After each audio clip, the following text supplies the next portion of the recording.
¿Por qué no le das un fuerte aplauso al Señor? Yo sí lo creo.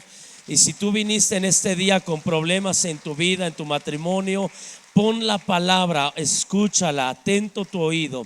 Ve conmigo al libro de San Juan, capítulo 3. Todos nos sabemos de memoria este versículo, o al menos los que ya tenemos un poco de tiempo en el Evangelio.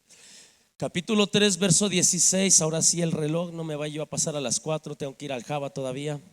Dice allí, porque de tal manera amó Dios al mundo, que ha dado a su Hijo unigénito, para que todo aquel que en Él cree, más tenga que.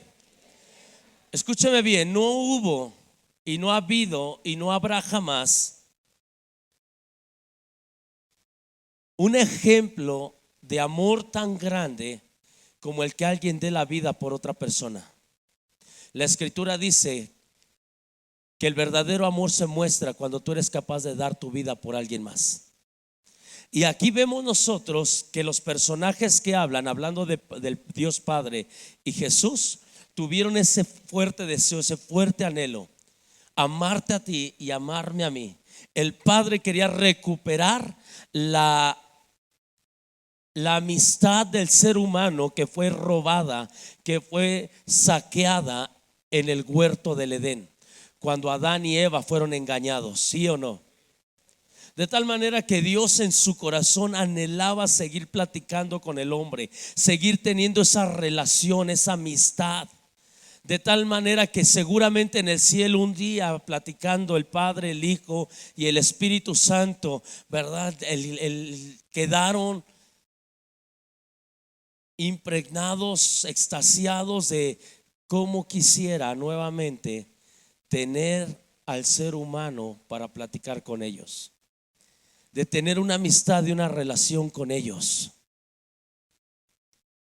¿Cómo lo haremos? ¿Qué haremos?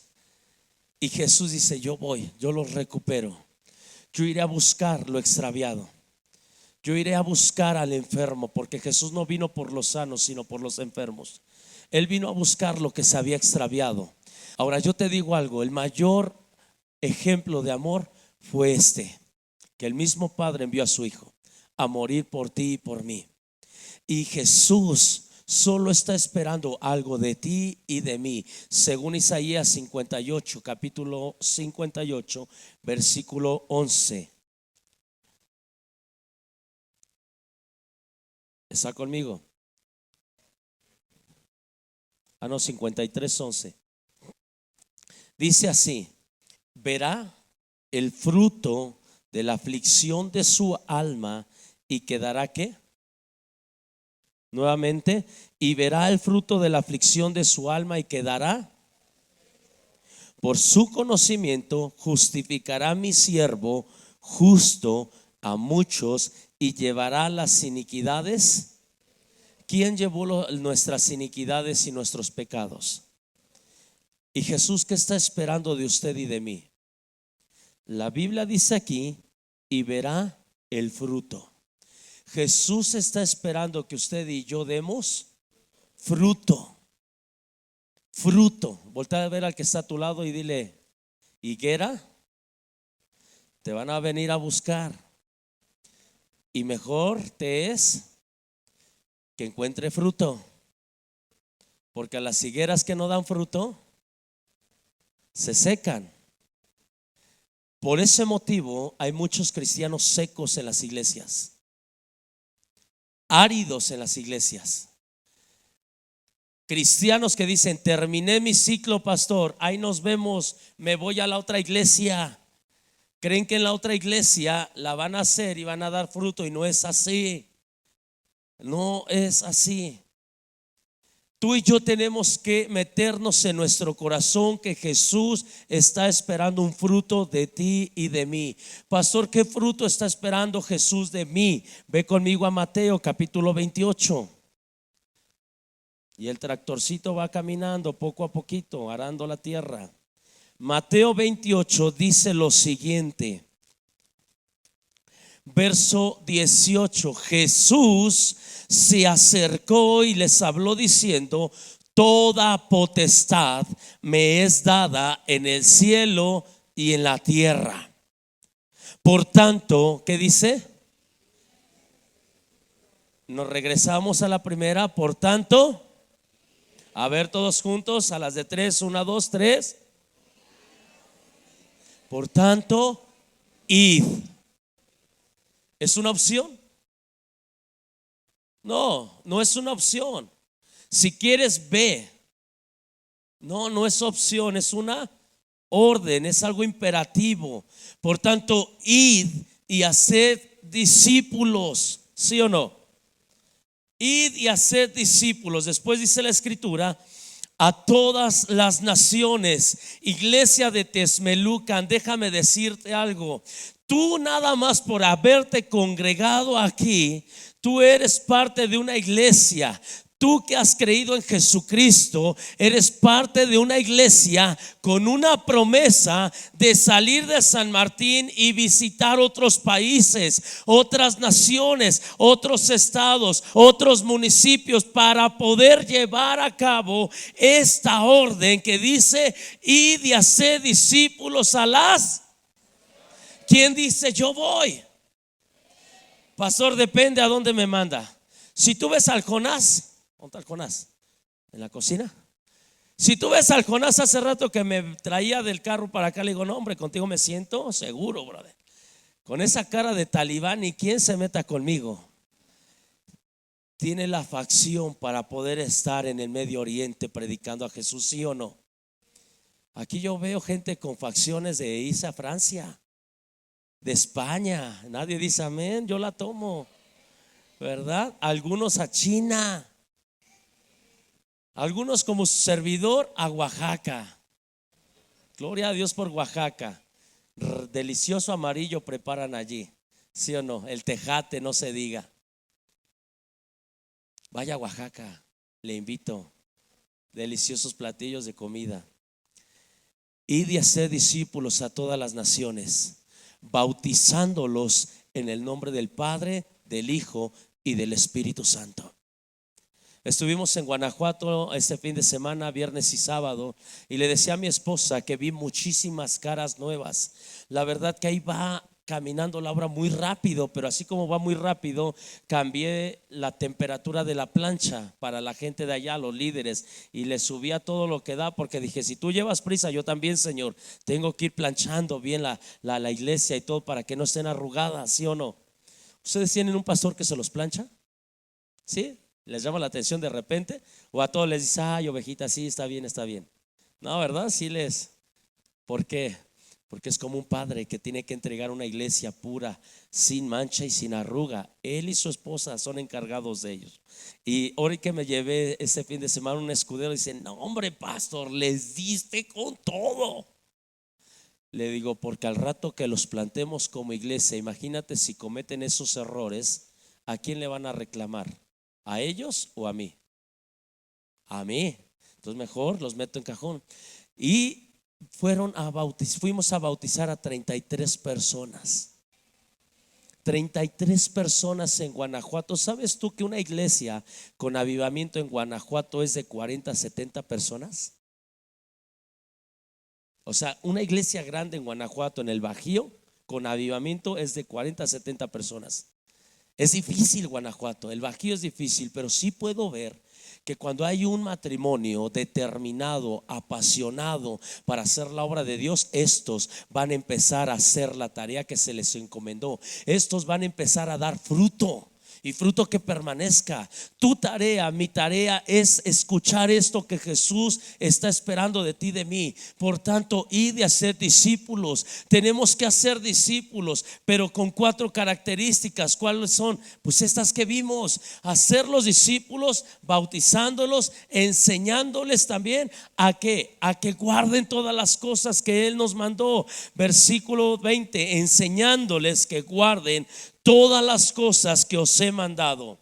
Y estas cosas, estos cumplimientos, estas tareas que Él nos deja, cumplen una promesa. ¿A cuánto les gustan las promesas? A mí me encantan las promesas, y por ahí tengo 2 que voy a recordar. Alguien me dijo: pastor, te prometo que voy. No, me dijeron: hijo, te prometo que te voy a regalar un auto. y voy a reclamar mi promesa, aunque mi esposa ya movió la cabeza y dice, ay, no, este hombre. ¿Cuántos tienen promesas? Un día van a venir por mí entre las nubes. Sea que yo esté dormido, sea que esté despierto todavía, pero yo sé que van a venir por mí entre las nubes. ¿Cuántas veces te han hecho promesas, esposa, y sigues esperándola? Ah, ¿verdad? Hasta te brilló el diente, mi amor. Ahorita me las dices. Esposos, ¿cuántos están esperando una promesa que les han dado, que les han hecho? Tu esposa, tus hijos, Dios. A mí Dios me hizo una promesa y muchas otras. La promesa que Dios le da a los discípulos es la siguiente: y he aquí, yo estoy con vosotros todos los días hasta el fin del mundo. Y si Jesús con nosotros, ¿quién contra nosotros? Es verdad que la iglesia está pasando por momentos adversos. Pues cómo no, si al cochino chanclas sabe y entiende que le está llegando el momento de que Cristo va a venir por una iglesia, por su iglesia, por su amada. Y Él va a hacer lo imposible para desanimarte, lo imposible para meterte en depresión, en tristeza, para que tú abandones el camino que el Señor te ha trazado, que te ha dejado. Tú y yo tenemos una promesa, y la promesa es que Dios va a estar con nosotros siempre y cuando tú y yo cumplamos con la tarea de ir con mi vecino, de ir con mi pariente, de ir a otro estado, de ir a otra nación para predicar de Jesús, para ser discípulos a las naciones. Y mientras tú y yo les enseñemos, mientras tú y yo estemos trayendo gente a las plantas de Cristo, créeme que tú estarás rodeado de su presencia, rodeado de Jesús, rodeado de su amor, rodeado de su misericordia. Pastor, pero ¿qué con las adversidades? Lo que no nos mata nos hace más fuerte. La Biblia dice que los hombres de guerra, en la guerra se hicieron fuertes en batalla. Tú y yo nos fortalecemos. Cristo permite las adversidades para podernos de alguna manera ensayar, como se ensaya la plata. La plata se purifica en horno, se hace pura en el horno de fuego. ¿Dónde tú crees que Dios va a ensayar nuestra fe sino en medio de las pruebas? Como bien dijo Samuelito, el pastor Samuel, me acompaña mi esposa, me acompañan mis hijos Caleb y Josué. Agradezco personalmente en nombre de mi esposa y mi familia por todas sus oraciones, y también algunos, ¿verdad? No sé quiénes fueron, pero sembraron semillas. Gracias por sus oraciones y sus semillas que de repente aparecían por ahí en la cuenta. Gracias. Aquí le presento a mi hijo por el que se oró. Ponte de pie, hijo. Su nombre es Josué. Él está aquí también por las oraciones de ustedes. Les damos gracias a Dios por ello, porque Dios lo tiene aquí. Y cualquiera, ¿verdad?, podría decir: no, hombre, el pastor anda en pecado, su familia repecadora. ¿Cómo que le fue a pasar eso al pastor Piri? Puede haber gente en pensar que por la adversidad o el momento que pasamos andamos en pecado. Pues entonces lo mismo podríamos decir de Job. Porque Job era perfecto, recto, temeroso de Dios y apartado del mal. Y a él se le murieron o le mataron, o Dios permitió que le quitaran a sus 10 hijos, 7 machos y 3 hembras. Bueno, 7 varones y 3 varonas. Así la nombró Adán, varona, ¿sí o no? Le quitaron toda su riqueza. Y yo le hago una pregunta: ¿andaba en pecado? No. Anda, tócalo, pero te voy a asegurar que él no va a renegar de mí. ¿Fueron momentos dulces como la miel? No, para nada. Son momentos dulces cuando tú estás pasando por un valle de sombra y de muerte.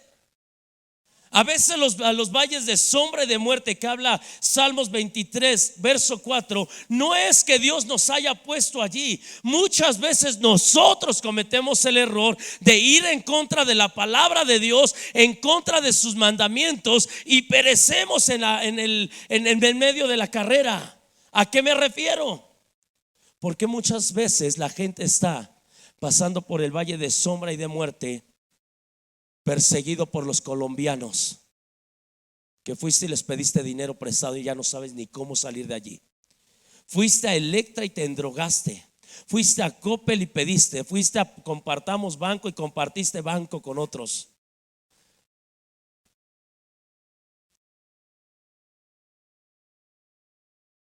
Y por las noches no tienes paz, no sabes ni qué hacer. Uñas te faltan para seguírtelas mordiendo y que alguien te saque de ese lodo cenagoso, como dice Salmo 40. Es difícil, es adversidad. Pero yo te hago una pregunta: ¿ahí Dios te metió o nosotros nos metimos? Nosotros nos metimos. Errores de los cuales tenemos que aprender y nunca más acercarnos a ellos. ¿Sí o no? Un discípulo de Jesús oye y obedece la palabra, para que entonces verdaderamente Dios sea enemigo de tus enemigos, para que entonces verdaderamente Dios aflija a los que te están afligiendo. ¿Cuántos quieren ser verdaderos discípulos? Jesús en uno de los evangelios dijo, despidiendo a la multitud, tomó a los 12 y con ellos subieron a la barca y los llevó al otro lado. Dios quiere llevarnos al otro lado cuando estamos en medio de la tormenta. Déjame decirte que Jesús despide a la gente y les dice: hey chavos, agarren la barca, adelántense, ahorita los alcanzo. ¿Cómo crecí? Yo tengo que subir a orar a mi Padre. Tengo que subir a orar. Y dice que Jesús se quedó, y como a él le encantaba platicar con el Padre, imagínate, 10, 11, 12, y de repente sacó, mandé a aquellos tipos, los voy a alcanzar.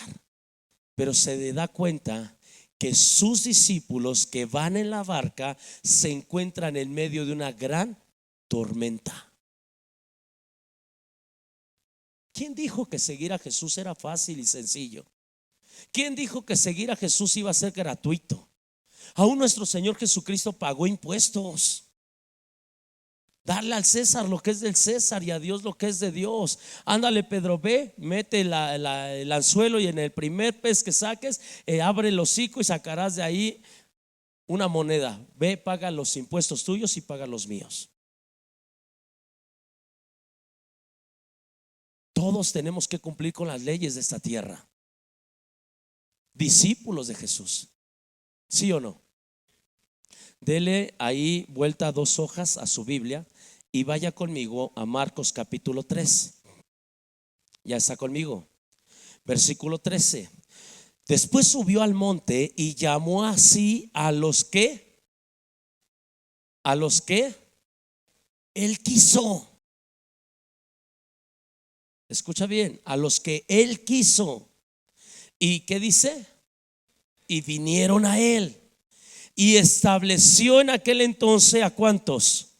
12 para que estuviesen con él y para enviarlos a predicar. Jesús llamó a 12 personas. Hay un libro que de título dice 12 hombres comunes. ¿Y qué? Usted lo dijo, no yo. Jesús escogió 12 hombres comunes como usted y yo, corrientes como yo. No, usted no es corriente, el corriente soy yo, para que no se me ofenda. Ahora, si usted se une y dice: yo también soy corriente, pastor, por eso estoy acá, ¿verdad? 12 hombres comunes, corrientes, pescadores del vulgo. ¿Qué quiere decir esto? Sin entendimiento, sin estudios. Pero cuando Jesús los toma, los empieza a entrenar, los empieza a capacitar, los unge para después enviarlos a predicar. Si usted me hubiera conocido cuando llegué a la iglesia Ministerios Filadelfia, usted no daría ni un peso por mí. Flaco y ñango como yo solamente. Ahora no soy nada. Ahora soy el doble de lo que antes era. ¿Sí o no, Betty? ¿Verdad? Flaquísimo estaba. Aquí me acompaña mi hermana Betty. Ella nos conoció cuando éramos jóvenes ahí en la iglesia con nuestro pastor José Luis Peñalosa, ¿verdad? Y conoció a mi esposita y sabe que no miento. Pero le digo algo, nos quedamos a los pies de Jesús para ser entrenados por un hombre y una mujer que son discípulos de Jesús, nuestros pastores José Luis y Leti Peñalosa. Yo doy gracias a Dios por ese matrimonio, mis pastores, mis padres. Y como buenos padres también me dieron unas buenas, ¿verdad? Para que estuviesen con Él. Dios llama a la gente no para ocuparlos, porque Jesús no es un jefe, Jesús es un líder. Los jefes solo se preocupan para saber qué pueden sacar de las personas y ocupar a las personas como objetos. Pero Jesús es un líder. Jesús se preocupa por ellos. Jesús se preocupa por la esposa. Jesús se preocupa por los hijos, por las hijas. Jesús es un héroe digno de ser seguido. Primero te llamó a ti, esposa, preocupándose por tu marido, y después tu marido estar aquí. Jesús te llamó a ti, joven, y Él se preocupa por tus padres. Algún día estarán aquí. Si tú te conviertes en un verdadero discípulo, tus padres van a decir: ah, caray, ¿dónde te educaron? ¿Dónde te están educando? Vente, vamos, te invito, papá. Te llevo a donde me están educando de una manera diferente, ¿verdad? Versículo 15: y que tuviesen, ¿qué dice?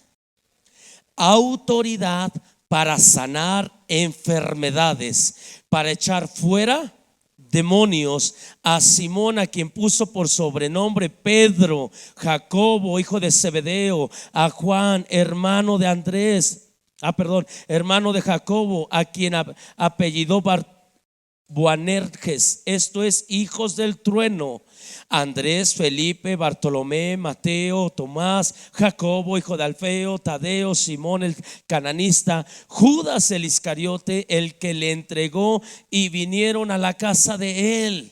Y la lista sigue creciendo hasta este entonces, porque Dios llamó a Samuel, Dios llamó a Piri, Dios llamó a Manuelito, Dios llamó a Álvaro, Dios llamó a su esposa ahora Jania, y Dios llamó a cada uno de los que estamos aquí, y sigue la lista creciendo, ¿sí o no? Dios nos entrega una autoridad para sanar enfermos, una autoridad para echar fuera demonios, una autoridad para presentar a Jesús a gente que anda extraviada, que anda perdida, que anda sin luz, gente que necesita una brújula, gente que necesita conocer a Cristo, pero ellos no le van a conocer si usted y yo no salimos, ¿verdad?, a hablar, a predicar de Jesús.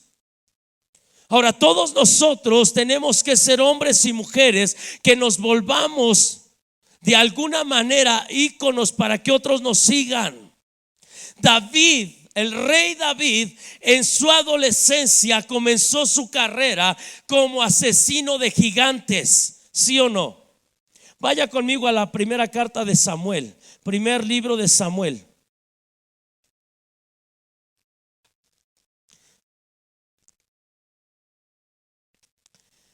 Para entonces David era el octavo hijo de un matrimonio. David era el hijo ilegítimo de su padre Isaí, porque Isaí lo tuvo fuera del matrimonio. La verdad es que el pueblo de Israel estaba en el capítulo 16 con una tremenda carencia de autoridad, pero no de una autoridad que ocupaba el trono, sino de una autoridad ungida por Dios. Porque es diferente ser pastor sin Dios y ser pastor con Dios. ¿Estás de acuerdo? ¿Estamos de acuerdo? Es diferente ser un levita o un director de alabanza con Dios y un director de alabanza sin Dios. El ser un padre de familia con Dios o un padre de familia sin Dios.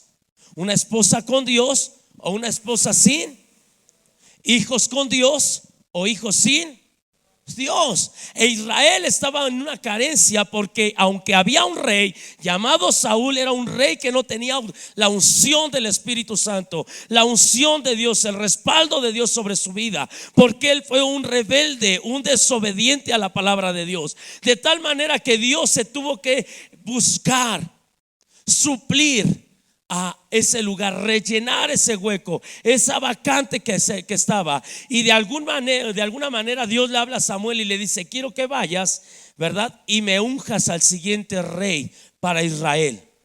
Samuel, desde que confrontó a Saúl de que era un desobediente, no había entrado nunca más al pueblo, no se había vuelto a presentar.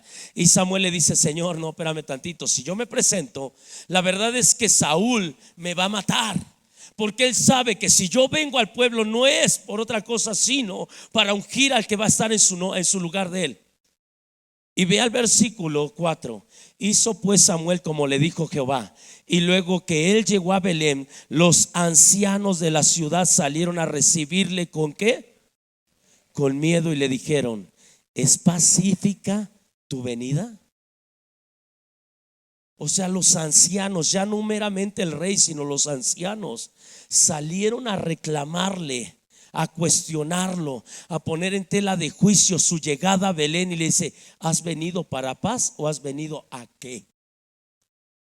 Y ve al Samuel: sí, vengo a ofrecer sacrificio. Verso 5. Y santificando él, ¿a quién? A Isaí y a sus hijos, los llamó ¿a dónde? Al sacrificio. Déjame decirte algo, familia. Los que somos discípulos, Dios hace un llamado, pero el llamado no solamente es para el esposo, sino para toda la familia. Porque aquí Samuel llegó para ungir a uno de la familia, pero él santificó. ¿Qué quiere decir? Puso una santificación, poner aparte al padre de familia, a los hijos y seguramente también a la esposa si todavía vivía la mujer.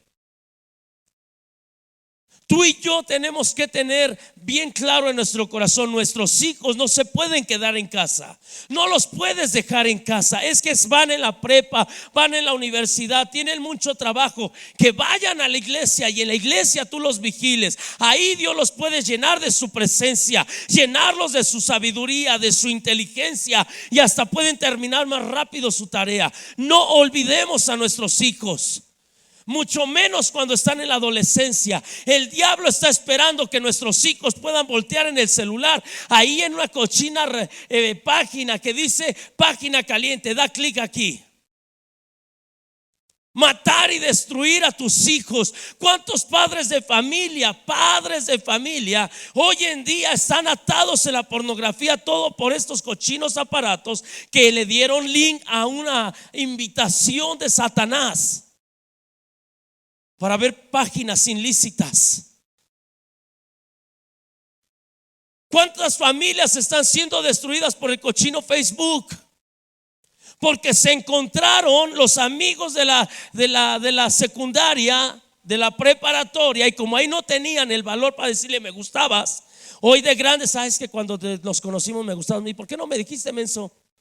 Tú también. Pues vamos a vernos, tomamos café. Sí. ¿Y dónde van a terminar?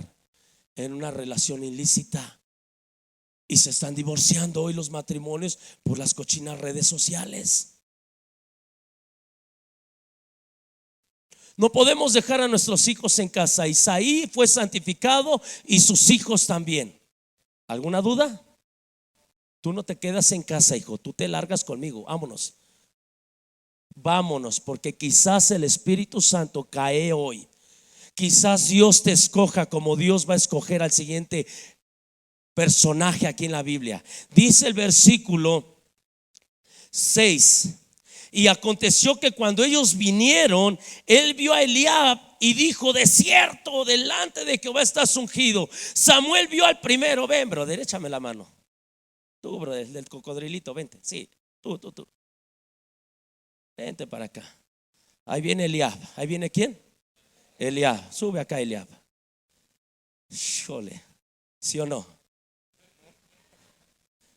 hombre de guerra, fortachón, cuadrado, carácter indomable. Cuando lo vio el Samuel, sí, gloria a Dios, tiene todas las cualidades, chiquito. ¿Qué medidas tienes? ¿Cuántas horas en el gimnasio? Wow, es este, Señor, seguramente es este el que vas a escoger.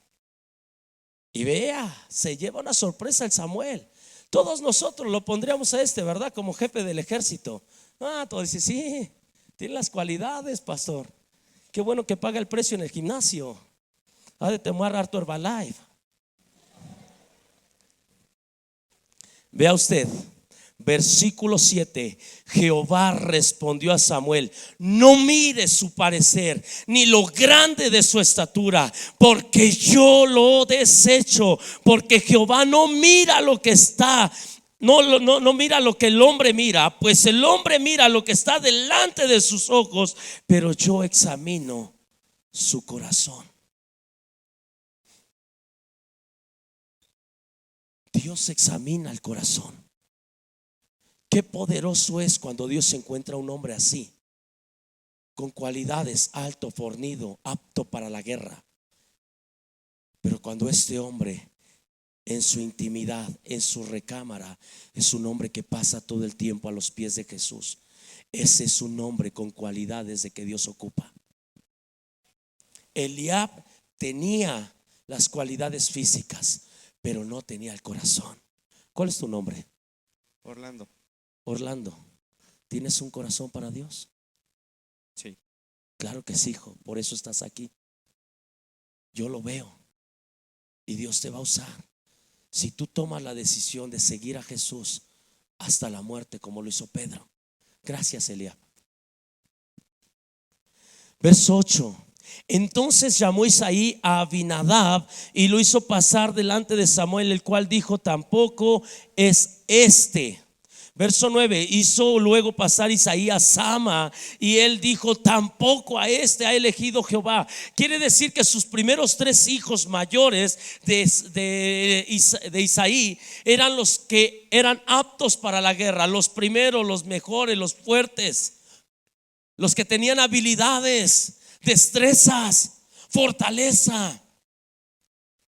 Porque tú cuando vas a vender ganado no presentas lo más debilucho, lo joven, lo pequeño, ¿o sí? No, tú presentas lo robusto, lo fuerte, así como mi amigo, ¿verdad? Este es mi gallo. Ve lo que sigue. Verso 10. E hizo pasar Isaí 7 hijos suyos delante de Samuel, pero Samuel dijo a Isaí: Jehová no ha elegido a ninguno de estos. Isaí, ¿qué crees? Que Dios no me ha hablado que ninguno de los 7 que me has presentado es el futuro rey. No es ninguno de ellos. ¿Tendrás acaso otro? A ver, te voy a desmentir, compadre. ¿Tendrás otro? Imagínate los 7 hermanos allí. A ver, papá, bien guardadito te lo tenías. Te llegó la hora, ¿verdad? Tú lo hiciste en secreto y hoy Dios te lo está gritando desde la azotea enfrente de nosotros. Cuéntame, ¿tenemos otro hermanito?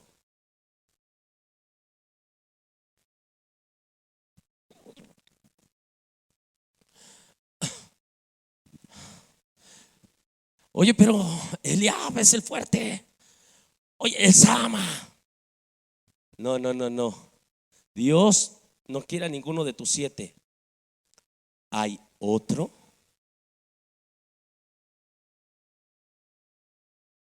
Y los 7 hijos se le ponen así.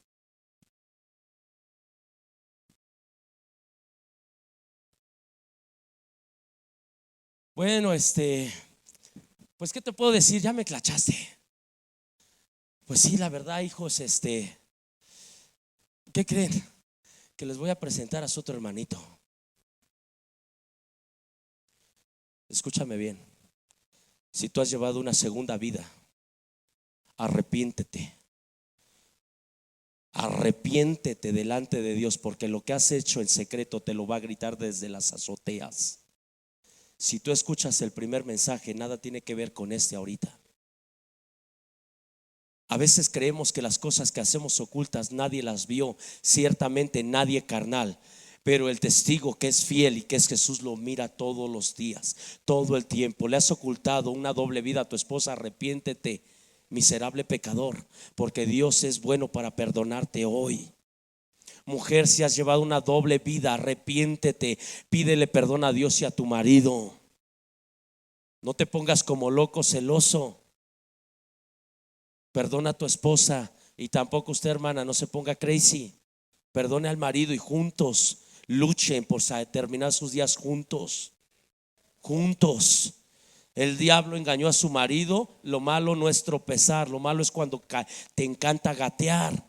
Y si te ha encantado gatear ahorita en el pecado, arrepiéntete, ponte de pie, da la vista a Dios, dile: perdóname, me descubriste.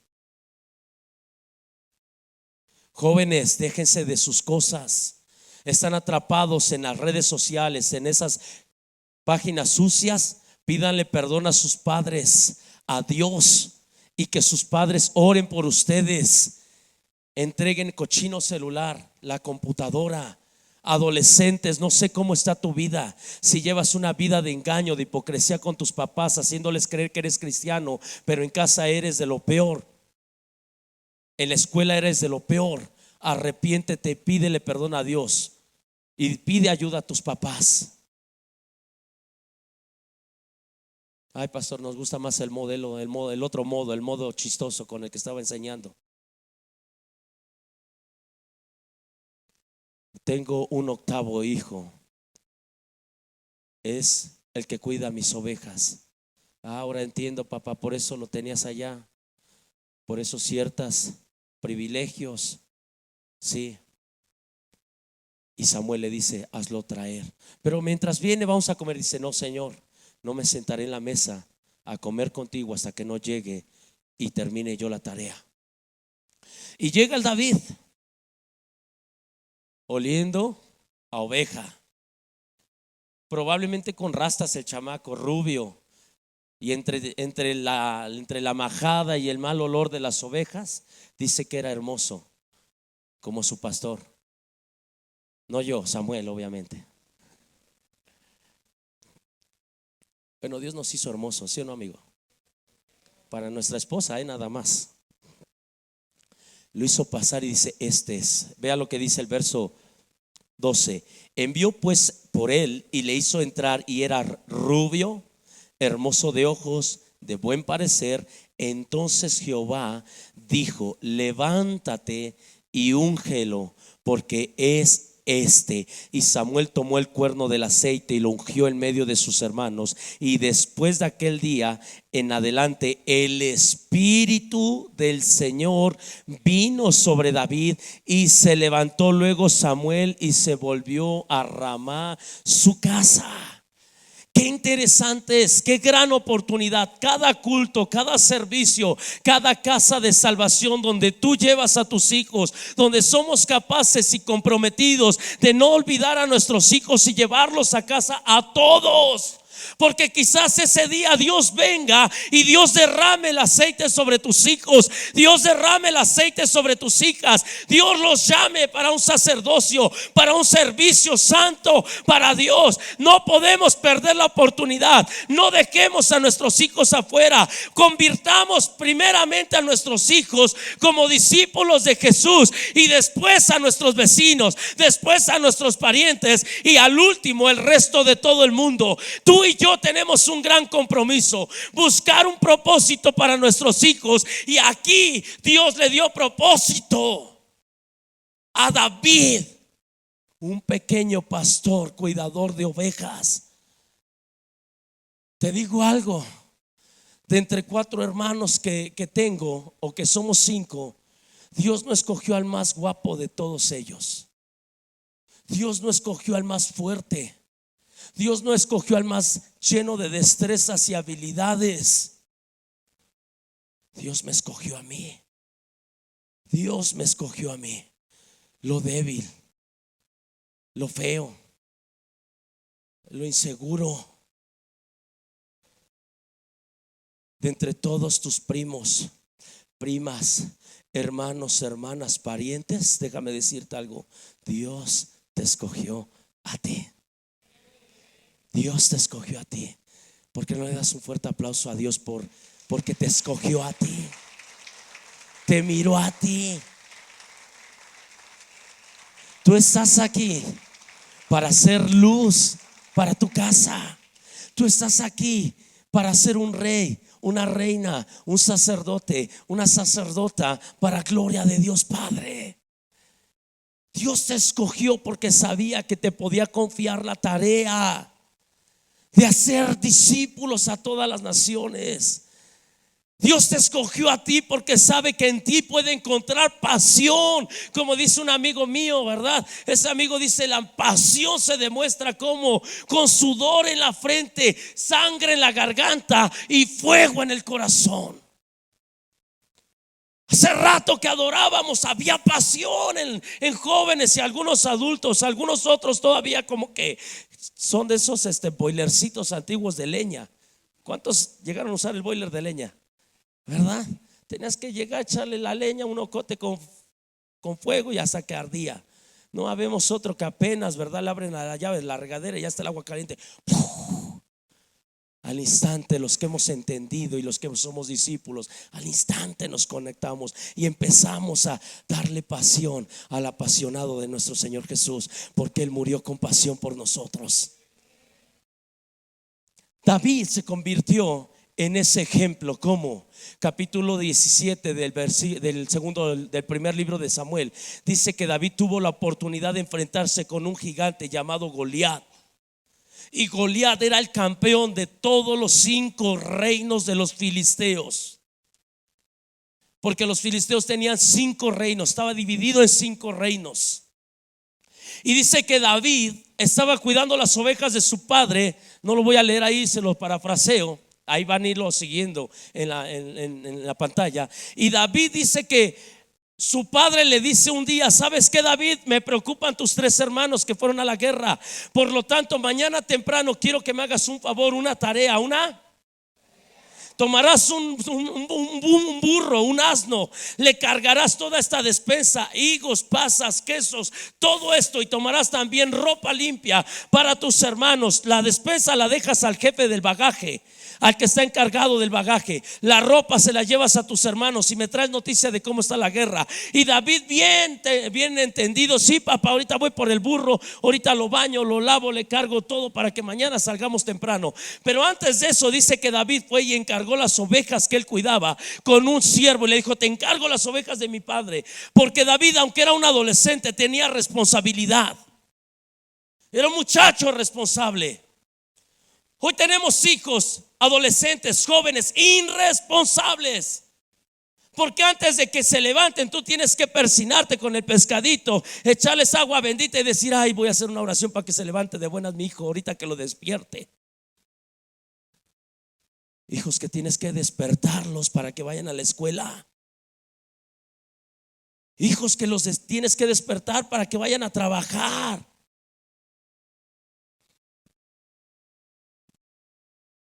Tiempos difíciles forjan hombres fuertes, escribió mi pastor José Luis Peñalosa esta semana en su Facebook. Tiempos difíciles crean hombres fuertes. ¿Sí o no?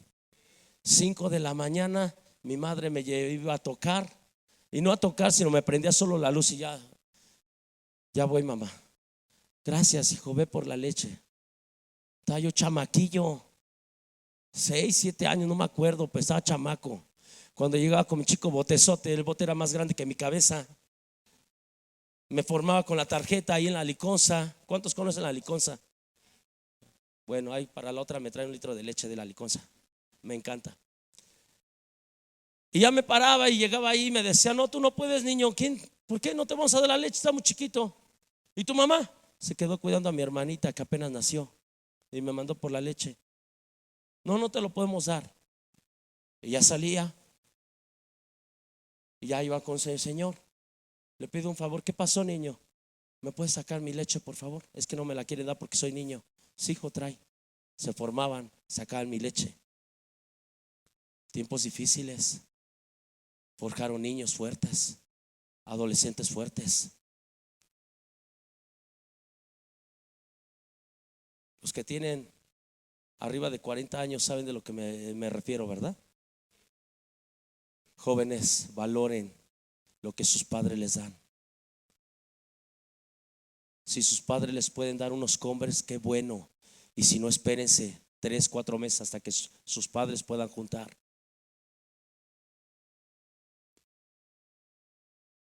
O juntos díganle: mamá, cómprame unos paletones, una caja de mamuts. Me voy a ir al crucero a comprar, a vender, para que junte para mis zapatos.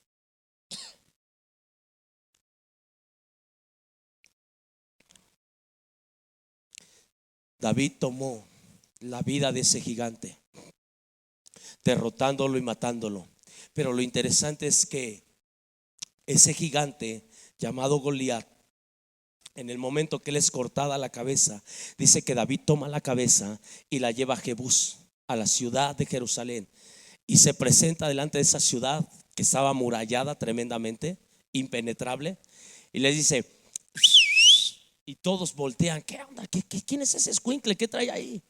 La cabeza de Goliat.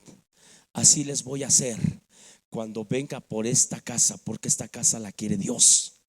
A esta casa la voy a conquistar, porque es una casa que anhela a Dios, que quiere Dios. Esta ciudad la quiere Dios. Así que así les haré dentro de poco tiempo. Te digo algo: Dios está interesado en muchos terrenos, en muchas casas, en muchas residencias, en hogares humildes. ¿Sabes qué? Dios quiere venir a que tú y yo podamos darle a Él esos hogares, esas casas humildes. Jesús no vino a nacer en un hotel 5 estrellas. Jesús vino a nacer ¿en dónde? En un pesebre, en un hogar humilde. Pero Dios necesita discípulos que sean capaces de ir por otras casas y decirle: Señor, aquí está casa, aquí está esta casa del Gers. Ven y nace en su corazón. Y cuando éste entrega su vida a Jesús, por el cual Jesús murió en la cruz del Calvario, por el cual, estando Cristo en la cruz, se acordó: Gers un día va a ser mi siervo, un día va a ser colaborador del pastor Samuel, un día va a estar sirviendo en Ministerios Filadelfia Texmelucan. Por ti voy a estar muriendo, por ti es mi sacrificio. Estoy dispuesto a perdonar tus pecados, Gers. Estoy dispuesto a perdonarte todo, porque un día sé que darás tu vida por mí. Sé que un día pagarás el precio por mí. Dios está esperando que tú y yo podamos darle a Dios casas, corazones que sean completamente de Él y para Él. Falta que traigas a este lugar a tu tía, a tu tío, a tus primos, tus sobrinos. Porque si tú no les presentas a Jesús, ellos se van a ir al infierno. Ellos van a perecer en el lago de fuego. Ellos no tendrán oportunidad de ser salvos. Tú y yo tenemos que traer esas casas a Jesús.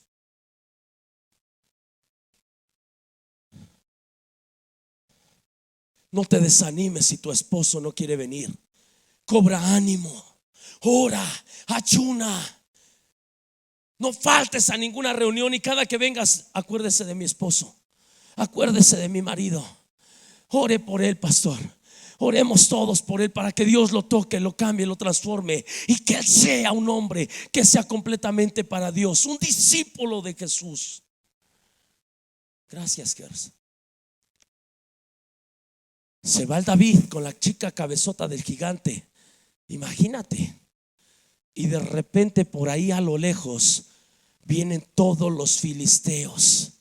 Y en la ciudad de los filisteos se oye una gran sonido de trompetas, una fiesta, creyendo, entendiendo, pensando que habían ganado, pero realmente no. Sino ven una carroza jalada por vacas, por bueyes, y encima el cuerpo de su campeón. Encima el cuerpo de su campeón. Goliat. Los niños saliendo a recibirle se dan cuenta que el campeón está muerto. Toda la gente callada, en silencio. El escudero de Goliat callado, avergonzado, en shock, porque vieron que su campeón había caído, sucumbido ante un chamaco adolescente. Nadie decía nada. Y de repente algún pariente del Goliat, un jovencito, seguramente llegó a preguntar: hey, ¿qué le pasó a mi tío? ¿Quién lo mató? ¿Quién lo venció? Seguramente fue alguien más fuerte, más alto, más lleno de destreza y fortaleza para la guerra. ¿Quién fue? Y aquel que le preguntaba seguramente le dijo: vete por allá, escuincle. Ellos sabían que no había gloria en hablar de quien había derrotado a su campeón. Hasta que fue tan molesto el chamaquillo. ¿Quieres verdaderamente quién fue? Fue un escuincle como tú. Su nombre es David. Su nombre es David. Espérame tantito, yo voy a ir a matar a David. Espérate, escuincle mocoso. Si tu tío, siendo un hombre de guerra, no pudo con ese escuincle, menos tú. Que así te hagan los dioses y aún te añadan si tú no te preparas, si tú no te levantas, te fortaleces, te capacitas para después hacerle frente a ese David. Seguramente le metieron más odio en el corazón de ese chamaco. ¿Sabes cuál era su nombre de ese muchacho? Isbenot. Isbenot. Y no dudo que se empezó a preparar, a capacitarse. Los enemigos, déjame decirte que una vez que los derrotas, no quiere decir que nos van a volver a levantar. No creas que no van a volver otra vez. Estos regresan, sí o no, todos los que hemos salido del alcoholismo, la drogadicción y de muchos problemas. ¿Es verdad lo que la Biblia nos dice, sí o no? Estos regresan para ponerte un impulso para volver a caer, para enredarte, para hacerte presa, esclavo de ellos. Y segundo libro de Samuel, capítulo 21, verso 15, vemos el comienzo del desenlace de esta historia que te estoy narrando. Verso 15 dice: volvieron los filisteos a hacer la guerra a Israel. Y descendiendo David y sus siervos con él, pelearon con los filisteos. Y David se cansó. Ya David no era un adolescente.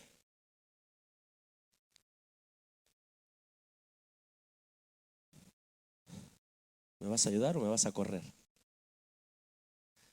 Ya se le acabó el tiempo, pastor. Se cansó David. Los años le están cobrando la factura a David. Ya no es ese muchacho con destreza ni fortaleza. Sin duda alguna hay una época, un tiempo en nuestra vida que nos da un gozo el ponernos como ese muchacho en el gimnasio y ponernos cuadrados, ¿verdad? Pero llega un momento donde dices: bueno, pues ya se me pasó como que ese deseo. Ya me casé, pedía una hamburguesa y me traían 4. ¿Se nota, sí o no? Le ocurrió lo mismo a David. La edad le avanzó. Pero no nos asustemos. Dile al que está a tu lado: mamá, papá, no te asustes. ¿Sabes por qué? Porque la escritura dice: bienaventurado el varón que llenó su aljaba de sus hijos. Escúchame bien eso, porque cuando un enemigo viniera a la puerta para humillarte o para avergonzarte, atrás de ti te respalda ¿quiénes? Tus hermosos hijos. ¿Te das cuenta? Y David se había encargado de ser una imagen digna de poder seguir, una imagen para imitar. David, en el momento era el juguete de acción. Comenzaron a hacer muñecos de David, propaganda de David. Maná del cielo, marca David. Comes maná y te pones como David, mata gigantes. ¿Sí o no? David hizo también discípulos. ¿Sabes quiénes fueron sus primeros discípulos de él? Sus sobrinos, los hijos de Sarvia. Hombres valerosos, hombres fuertes, con errores, pero valientes y fuertes. Y ve el versículo que sigue, 16. E Isbenot, uno de los descendientes, ¿uno de los qué? No sé qué versiones, no lo chequé por irme a desayunar. No sé si la versión de las Américas o no sé cuál, pero dice uno de los descendientes del gigante, refiriéndose a Goliat, cuya lanza pesaba 300 ciclos de bronce y quien estaba ceñido de una espada nueva. ¿Sabes por qué una espada nueva? Porque Goliat había sido vencido, su cabeza fue cortada con su propia espada, y la espada de Goliat, ¿sabes quién se la quedó? David. Los evangelios dicen que cuando tú quieres venir a saquear una casa, primero atas al hombre fuerte, y ya una vez atado, tomas sus armas y todo lo que tiene y lo repartes. Y David es lo que hizo. Venció al hombre fuerte de los filisteos y tomó sus armas. Después dice aquí, y trató de matar ¿a quién? A David.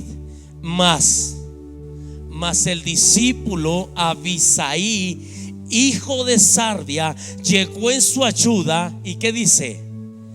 Hirió al filisteo y lo mató. Entonces los hombres de David le juraron diciendo: nunca más de aquí en adelante saldrás con nosotros a la batalla, no sea que apagues la lámpara de ¿qué? De Israel.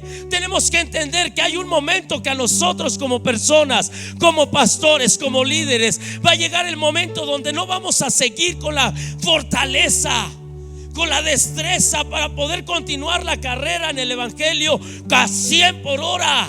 Tenemos que entender que detrás de nosotros hay jóvenes que les vamos a tener que pasar la estafeta en algún momento. Nosotros los adultos va a llegar el momento donde nos vamos a convertir ¿en qué? En lámparas.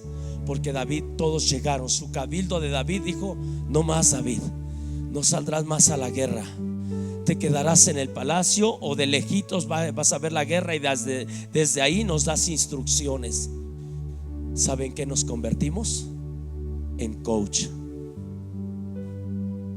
¿En qué? En coach, en entrenadores, en mentores de nuestros discípulos, de nuestros hijos.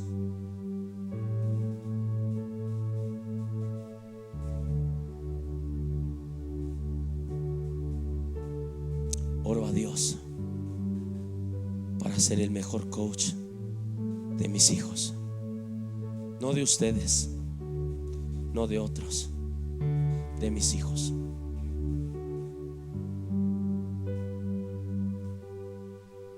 Que ellos, cuando lleguen a ser adultos, digan: quiero ser como mi padre. Un hombre apasionado, un hombre que se dispuso a ser santo, a guardar su vida en santidad y en sacrificio a Dios. Jesús llamó a 12 y Jesús les puso la muestra. ¿Qué muestra? La muestra de que Él venció a la muerte. Jesús venció a la muerte. Al tercer día resucitó. Y si Jesús resucitó venciendo a la muerte, Él nos dio a nosotros la autoridad también para que en un determinado tiempo también venzamos a la muerte, resucitando en medio de entre las nubes, siendo llevados con Jesús a la diestra de Dios Padre. Usted y yo tenemos esa autoridad, esa capacidad, siempre y cuando seamos verdaderos discípulos de Cristo. Nadie dijo que el evangelio iba a ser fácil.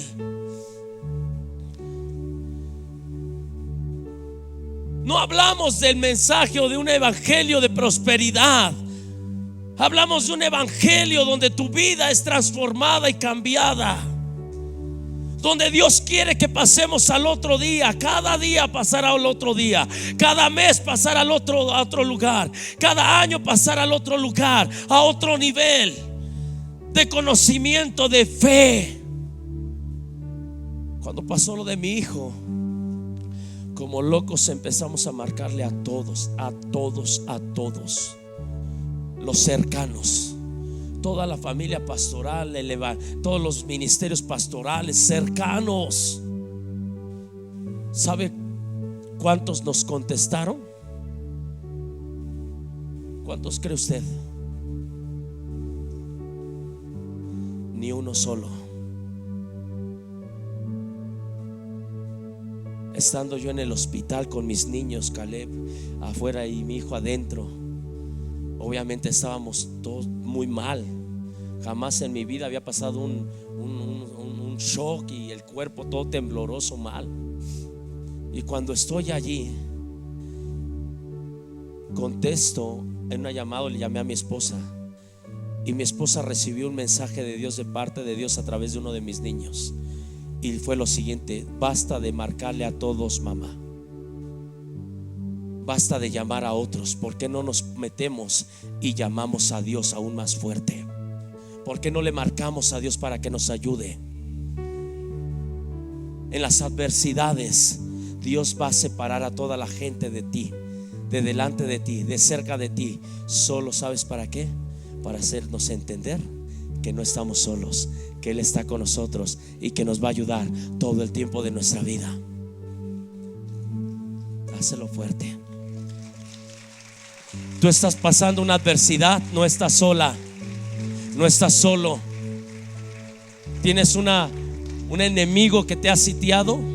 Confiadamente hoy espero en el Señor Jesucristo que tu fe esté creciendo, que este mensaje te haya desafiado a entender que si oyes, obedeces en ser un buen discípulo, Él es enemigo de tus enemigos y Él va a afligir a los que te han afligido. ¿Qué banco es el que te está afligiendo? Maldícelo y dile que se seque. Te secas en el nombre de Jesús. Primera y última vez que me enredo contigo. Y declaro que así como esa higuera se secó, así te secarás dentro de poco tiempo, banco cual sea, enemigo cual sea. Entro al hospital y mi hijo ya le habían hecho electrocardiograma. Salió que sí, ahí en la lectura el corazón se le había detenido.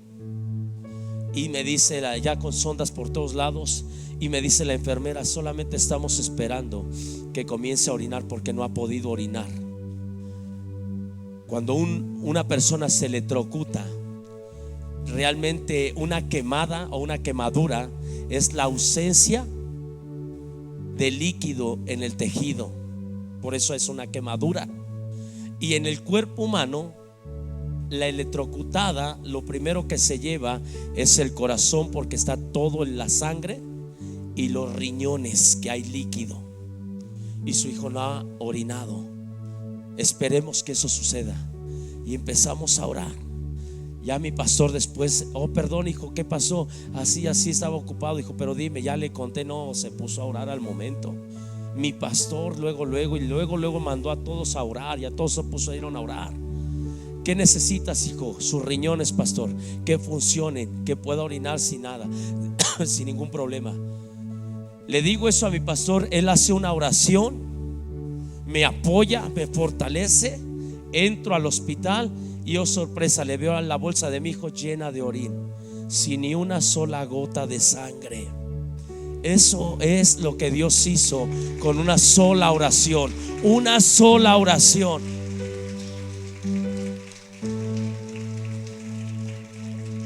Dios tiene grandes promesas para ti y para mí. Y yo lo he vivido. Mi esposa, mis hijos y yo lo hemos vivido. No hay cosa creada debajo del cielo que para Dios sea imposible. Dios no es mentiroso, Dios no miente ni es hijo de hombre para arrepentirse. Dios te lo prometió, Dios lo va a cumplir. Ponte de pie, vamos a orar. Vamos a orar en este momento. ¿Cuál es tu enemigo? ¿Cuál es tu Isbenot? ¿Cuál es tu Goliat? ¿Cuál es tu Goliat el cual te está afligiendo? ¿Cuál es tu Goliat que te ha atemorizado? ¿Cuál es ese adversario que te ha estado haciendo frente? Te ha quitado la paz y te ha quitado la confianza. Hoy puedo decirte con certeza que Dios es el único que te puede rescatar. Es el único que puede salir al frente y poderte liberar.